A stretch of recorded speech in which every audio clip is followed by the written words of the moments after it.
খবর শুনছেন সংবাদ পত্রিকা চ্যানেল থেকে। জানাবো আজকের বাছাই করা কিছু গুরুত্বপূর্ণ খবর। শুরুতেই হেডলাইন। মমতার শিল্প বৈঠকের দিনেই বার্লার গড়ে তৃণমূলকে চ্যালেঞ্জ শুভেন্দুর। উত্তরবঙ্গের 54 আসনে জয় নিশ্চিত দাবি বিরোধী দলনেতার। টিটাগড়ে তৃণমূল কাউন্সিলরের বাড়ি থেকে বিস্ফোরক, গ্রেপ্তার সঙ্গী সহ দলীয় নেতাও, এলাকা জুড়ে আতঙ্ক। 26,000 শিক্ষক চাকরি হারায়নি, আমরা পাশে আছি, চাকরিহারাদের নিয়ে সাফ বার্তা মুখ্যমন্ত্রীর। বাংলায় 15,000 কোটির বিনিয়োগের ঘোষণা, মমতার সামনে শিল্পপতিদের উৎসাহে চমক, হর্ষ নেউটিয়ার। রানিমা উত্তরবঙ্গে শুধু ঘুরতেই আসেন, বাগডোগরায় দাঁড়িয়ে মুখ্যমন্ত্রীকে তীব্র কটাক্ষ শুভেন্দুর। আসানসোলের সৌম্যদ্বীপের সঙ্গে যোগাযোগ ছিল ইউটিউবার জ্যোতির, চাঞ্চল্যকর তথ্য হাতে পেয়েই নড়ে চড়ে বসল পুলিশ। পরীক্ষা ছাড়াই স্কুলে ফিরতে চান চাকরিহারারা, সুপ্রিম রায় অমান্য নিয়ে উত্তাল আন্দোলনে মুখ খুললেন ব্রাত্য বসু। বিদেশ নীতি নিয়ে কেন্দ্রের পাশে তৃণমূল, তবে প্রতিনিধি ঠিক করার ক্ষমতা শুধুই আমাদের, দুদিকেই স্পষ্ট বার্তা মমতার। হাইকোর্টের সাজা ঘোষণার পরেই জামিনে ছাড়া পেলেন তৃণমূলের বর্ধমানের 12 নেতাকর্মী, তুঙ্গে রাজনৈতিক তাপমাত্রা। প্রতিদিন সঠিক খবর নিয়মিত শোনার জন্য সাবস্ক্রাইব করুন। আসছি বিস্তারিত খবরে। সোমবার উত্তরবঙ্গে মুখ্যমন্ত্রী মমতা বন্দ্যোপাধ্যায় সফরের মধ্যেই ডুয়ার্সের রাজনীতিতে আলোড়ন ফেললেন বিরোধী দলনেতা শুভেন্দু অধিকারী। রাজনৈতিক মহলের মতে বার্লার তৃণমূল যোগদানের পরে তার নিজের এলাকায় এই পদযাত্রা বিশেষ তাৎপর্যপূর্ণ। বানারহাটের রামলীলা ময়দান থেকে এলআরপি মোড় পর্যন্ত পদযাত্রা করেন শুভেন্দু অধিকারী। পথসভা থেকে জন বার্লাকে ফুটোফাটি নেতা বলে কটাক্ষ করে বলেন, ও চলে গেলে কিছু যায় আসে না। পাশাপাশি মমতার উত্তরবঙ্গ সফর নিয়েও কটাক্ষ করেন তিনি। মুখ্যমন্ত্রী এলেই চা বাগান বন্ধ হয়, আজ যেমন কালচিনির মধু চা বাগান বন্ধ হয়েছে। মঞ্চ থেকে আরও আক্রমণ করেন তৃণমূল নেতৃত্বকে। উদয়ন গুহ ও গৌতম দেবকে চোর বলে কটাক্ষ করে বলেন, ওরা কিছুই করতে পারবে না। 2026-এ বিজেপি উত্তরবঙ্গে 54টি আসনে জয় পাবে। তিনি ঘোষণা করেন 22শে মে শিলিগুড়িতে বড় তিরঙ্গা যাত্রা হবে এবং জুলাই মাসে বিভিন্ন দাবি নিয়ে উত্তরকন্যা অভিযান চালাবে বিজেপি। এই সভা থেকেই ধূপগুড়ি উপনির্বাচনের সিপিএম প্রার্থী ঈশ্বরচন্দ্র রায় বিজেপিতে যোগ দেন। শুভেন্দুর পাশে ছিলেন জলপাইগুড়ি সাংসদ ডাক্তার জয়ন্ত কুমার রায়, আলিপুরদুয়ার সাংসদ মনোজ টিগ্গা, বিজেপি নেতা শ্যামল রায়, বিশাল লামা প্রমুখ। বিজেপির এই শো ডাউনকে উত্তরবঙ্গ দখলের প্রস্তুতি বলেই মনে করছে রাজনৈতিক মহল। টিটাগড়ে বিস্ফোরণের ঘটনায় গ্রেপ্তার করা হলো তৃণমূল কাউন্সিলর মোহাম্মদ রিয়াজউদ্দিন ওরফে আরমান মণ্ডলকে। এই ঘটনায় গ্রেপ্তার করা হয়েছে আরও দুজনকে, তাদের নাম আরশাদ খান ও মোহাম্মদ শাহরুখ। সোমবার ভোরে টিটাগড় পুরসভার 4 নম্বর ওয়ার্ডে স্বামী বিবেকানন্দ আবাসনের একটি বন্ধ ফ্ল্যাটে তীব্র বিস্ফোরণ হয়। বিস্ফোরণের তীব্রতায় বাড়ির দেওয়াল খসে পড়ে, পাশের বাড়ির চাল উড়ে যায়, আশেপাশে 3-4টি ঘর ভেঙে যায়। বিস্ফোরণের শব্দে ঘুম ভাঙতেই আতঙ্কে ছোটাছুটি শুরু করেন এলাকার বাসিন্দারা। পরে জানা যায় ওই ফ্ল্যাটটি 4 নম্বর ওয়ার্ডের কাউন্সিলর আরমান মণ্ডলের ওরফে রিয়াজউদ্দিনের। ঘটনার তদন্ত শুরু করে পুলিশ। জিজ্ঞাসাবাদের জন্য আরশাদ খান ও মোহাম্মদ শাহরুখকে আটক করে পুলিশ। ওই ফ্ল্যাটে তাদের নিত্য যাতায়াত ছিল বলে জানিয়েছেন স্থানীয় বাসিন্দারা। তাদের জিজ্ঞাসাবাদ করেই ডেকে পাঠানো হয় টিটাগড় পুরসভার 4 নম্বর ওয়ার্ডের তৃণমূল কাউন্সিলর আরমান মণ্ডলকে। বিকেলে 3 জনকেই গ্রেপ্তার করে পুলিশ। মঙ্গলবার ধৃতদের আদালতে পেশ করা হবে বলে জানিয়েছে পুলিশ। কাউন্সিলর আরমান মণ্ডল সকালে জানিয়েছিলেন কিভাবে তার ফ্ল্যাটে বিস্ফোরণ ঘটল তা জানা নেই তার। ওই ফ্ল্যাট ফাঁকাই পড়ে থাকতো, সেখানে কিভাবে বিস্ফোরণ ঘটল তা নিয়ে অন্ধকারে তিনিও। কেউ চক্রান্ত করে তাকে ফাঁসানোর চেষ্টা করছে বলেও দাবি করেন তিনি। এদিকে ওই আবাসনে প্রমোটার অনিল গুপ্তা দাবি করেন ওই ফ্ল্যাটটি কাউন্সিলর রিয়াজউদ্দিন তার থেকে জোর করে নিয়ে নেয়। তিনি বলেন ভোটের সময় 2-1 দিনের জন্য নিচ্ছি বলে জানিয়েছিলেন ওই কাউন্সিলর, কিন্তু পরে আর কিছুতেই চাবি ফেরত দেয়নি সে। ওই ফ্ল্যাট এখন রিয়াজউদ্দিনের। উত্তরবঙ্গ সফরের আগে সোমবার কলকাতা বিমানবন্দরে সাংবাদিকদের মুখোমুখি হয়ে চাকরি হারানোদের প্রসঙ্গে মুখ খুললেন মুখ্যমন্ত্রী মমতা বন্দ্যোপাধ্যায়। 3 দিনের সফরে বাগডোগরা রওনা দেওয়ার আগে তিনি বলেন, দয়া করে আমায় এই বিষয় নিয়ে বলতে বলবেন না, তবে একটা কথা মনে রাখবেন, চাকরিগুলো কিন্তু আমাদের জন্য যায়নি। সম্প্রতি রাজ্য জুড়ে উত্তাল শিক্ষক নিয়োগ কেলেঙ্কারি ও চাকরি হারানো শিক্ষকদের আন্দোলন। এই ইস্যুতে সরকার কি ভাবছে জানতে চাইলে মুখ্যমন্ত্রী জানান, আমার যথেষ্ট সহানুভূতি আছে চাকরি হারানোদের প্রতি এবং তা আগামীতেও থাকবে। আমরা রিভিউ পিটিশন করেছি আদালতে, কোর্ট যদি তা গ্রহণ করে ভালো, কিন্তু কোর্টের সিদ্ধান্তকে অমান্য করা আমাদের পক্ষে সম্ভব নয়। তিনি আরও বলেন, এখনো পর্যন্ত কারুর মাইনে বন্ধ হয়নি। গ্রুপ সি ও গ্রুপ ডির ক্ষেত্রে যারা টাকা পাবেন না তাদের জন্য বিশেষ স্কিম তৈরি করে সাহায্য করা হচ্ছে। শিক্ষকদের উদ্দেশ্যে তার বার্তা, শিক্ষকরা রাজনীতির ঊর্ধ্বে উঠে সমাজকে সেবা করুন। সবার মধ্যে অনেকেই দায়িত্ব নিয়ে কাজ করছেন। এদিন নাম না করে বামপন্থী আইনজীবী ও সিপিএম নেতা বিকাশ রঞ্জনের দিকেও কটাক্ষ ছোড়েন মুখ্যমন্ত্রী। বলেন, যারা উস্কাচ্ছে তারাই কিন্তু এই মামলা করেছে। চাকরিগুলো আমাদের দখলে ছিল না, বরং যারা চাকরি খেয়েছে তারাই আজ স্বার্থ রক্ষার গুরু হয়ে উঠেছে। এতে আমার আপত্তি আছে। তার কথায় স্পষ্ট, সরকারের তরফ থেকে আইনি লড়াই চলবে, তবে আদালতের সিদ্ধান্তই চূড়ান্ত। মুখ্যমন্ত্রী মমতা বন্দ্যোপাধ্যায়ের উপস্থিতিতে নর্থ বেঙ্গল বিজনেস মিটে রাজ্যে 15,000 কোটি টাকা বিনিয়োগের প্রস্তাব দিলেন শিল্পপতি হর্ষ নেওটিয়া। আগামী 5 বছরে এই বিনিয়োগ হবে। হর্ষ নেওটিয়া জানান, উত্তরবঙ্গে 20 বছর ধরে কাজ করার সুযোগ পেয়েছেন তিনি। উত্তরায়ণ তার প্রথম প্রকল্প। মাকাইবাড়ি চা বাগানে হোটেল করার সুযোগ হয়েছে। একসময় এখানে একদিন অন্তর একটা করে বিমান চলত, এখন প্রচুর বিমান চলাচল করে।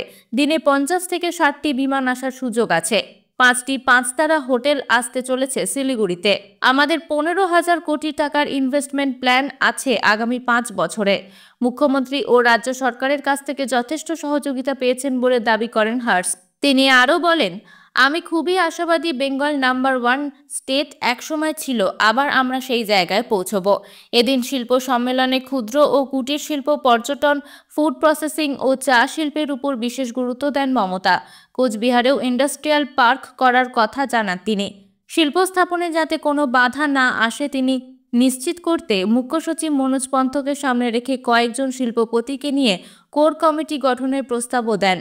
এদিন মুখ্যমন্ত্রী জানান, উত্তরবঙ্গের মানুষ সরাসরি যাতে দীঘায় জগন্নাথ মন্দিরের দর্শন করতে যেতে পারেন তার জন্য 6টি ভলভো বাস রাজ্য সরকার দিয়েছে। অপারেশন সিঁদুরের সাফল্য উদযাপন ও সেনাবাহিনীকে কৃতজ্ঞতা জানাতে দেশ জুড়ে বিজেপির তিরঙ্গা যাত্রার কর্মসূচির অঙ্গ হিসেবে সোমবার উত্তরবঙ্গে এলেন বিরোধী দলনেতা শুভেন্দু অধিকারী। জলপাইগুড়ির বানারহাটে মিছিলে অংশ নেওয়ার কথা তার, সঙ্গে থাকার কথা বিজেপি সাংসদ মনোজ টিগ্গারও। দুপুর 12টা নাগাদ বাগডোগরা বিমানবন্দরে এসে পৌঁছান শুভেন্দু। সেখানেই সংবাদ মাধ্যমের সামনে মুখ্যমন্ত্রী মমতা বন্দ্যোপাধ্যায়ের উত্তরবঙ্গ সফর নিয়ে কটাক্ষ করে তিনি বলেন, পাহাড়ে একটা কথা প্রচলিত, ঘুমনে আনছু। তিনিও তেমনই এসেছেন। বৃষ্টি রোদ মনোরম পরিবেশের সময় কাটাতেই বারবার আসছেন।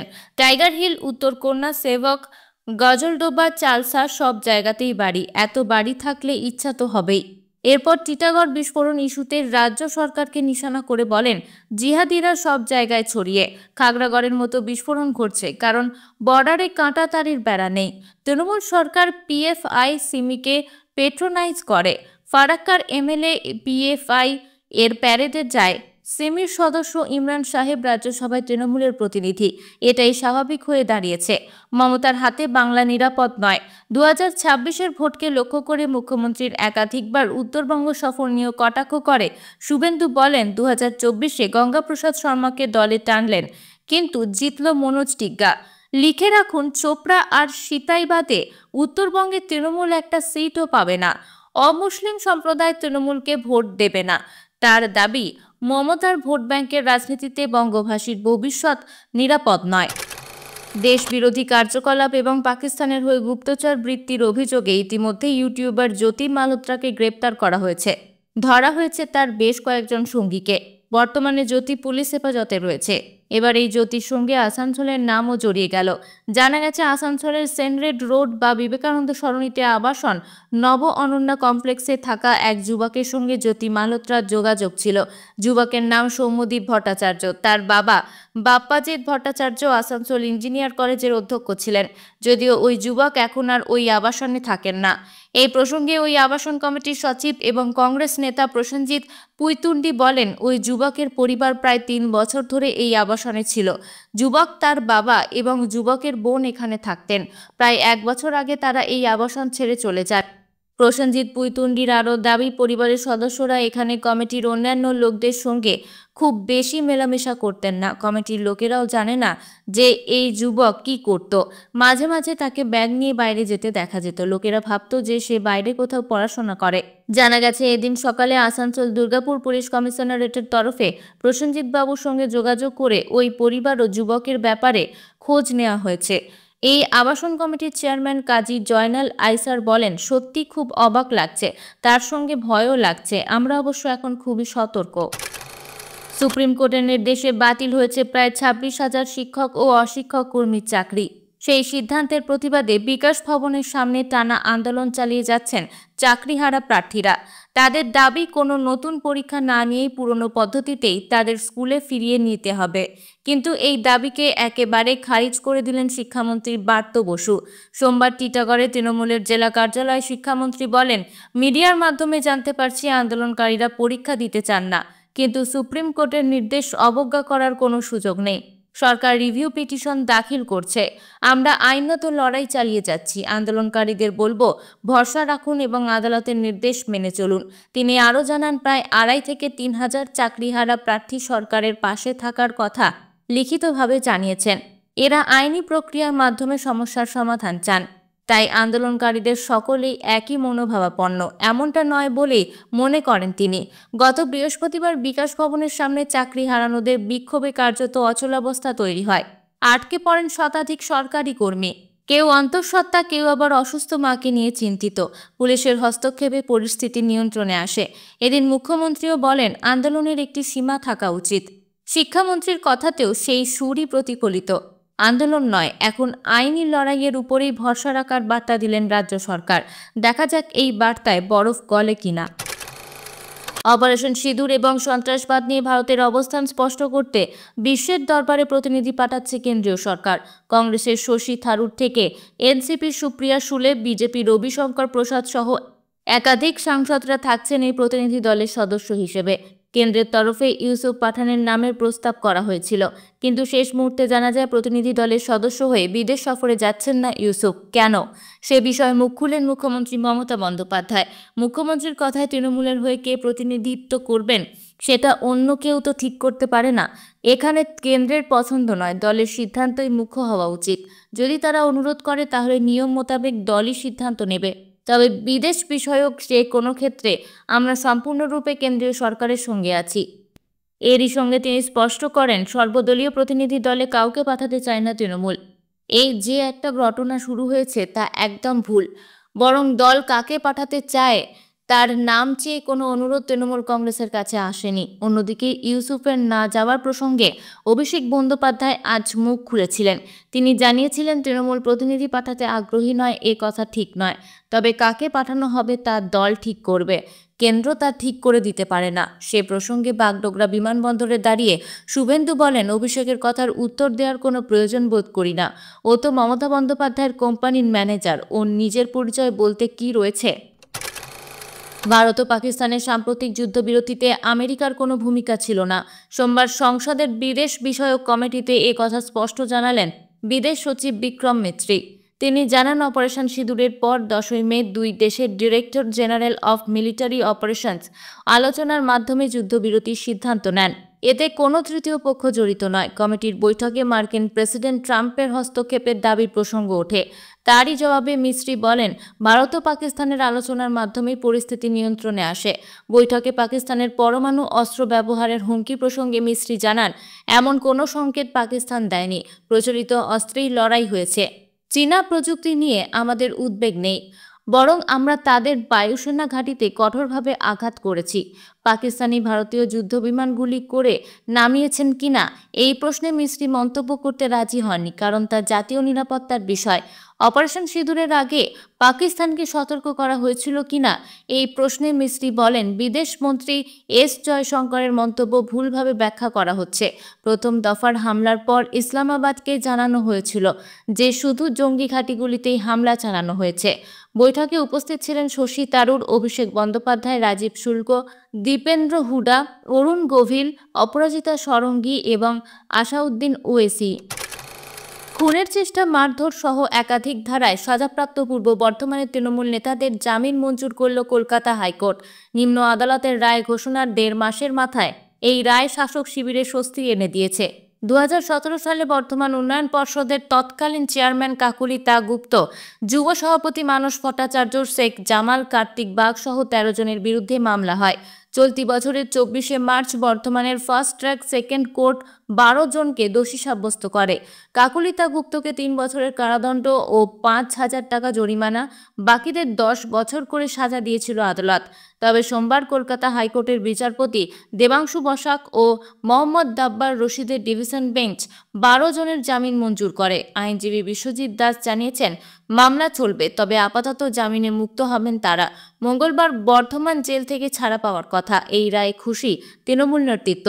জেলা তৃণমূল সভাপতি রবীন্দ্রনাথ চট্টোপাধ্যায় বলেন, আজ আমাদের খুশির দিন। এখন জামিন পেয়েছেন, ভবিষ্যতে প্রমাণ হবে এরা নির্দোষ। তিনি জানান, জামিনে মুক্ত নেতারা দলে ও প্রশাসনে আগের পদেই বহাল থাকবেন। বিজেপি এই রায়কে কটাক্ষ করে বলেছে, অপরাধীদের নিয়ে তৃণমূল দল ও প্রশাসন চালাচ্ছে, তা আবারও প্রমাণিত। আজকের জন্য এখানেই শেষ।